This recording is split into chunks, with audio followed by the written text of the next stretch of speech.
हम मीनू झा गोर लगे छी समस्त मिथिलावासी के। आदरणीय श्री मणिकांत झा जी के रचना एकटा चैती गीत ल के उपस्थित छी। कोशिश करे छी अपने लोकन के नीक लागे। धन्यवाद। जय मिथिला, जय मैथिली। पिया प्रोग्राम में पटना हो रामा, चैत महीना पिया प्रोग्राम में पटना हो रामा, चैत महीना रात इजोरिया काट धोरे, असगर से जिया मनुआ झोरे, प्रियतम आवे सपन हो रामा, चैत महीना पिया प्रोग्राम में पटना हो रामा, चैत महीना।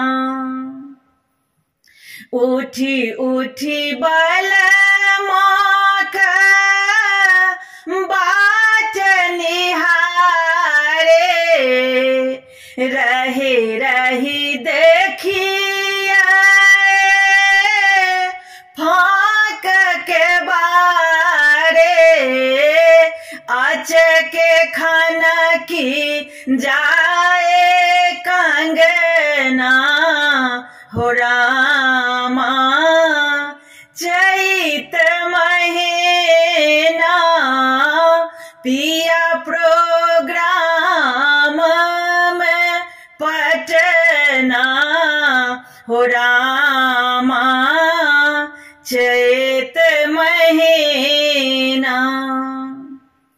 पहुँची घर घूरी आए थिन जखन, प्रेमक पास में बानब तखन, मणिकांत गाम ही रहना हो रामा, चैत महीना पिया प्रोग्राम में पटना हो रामा, चैत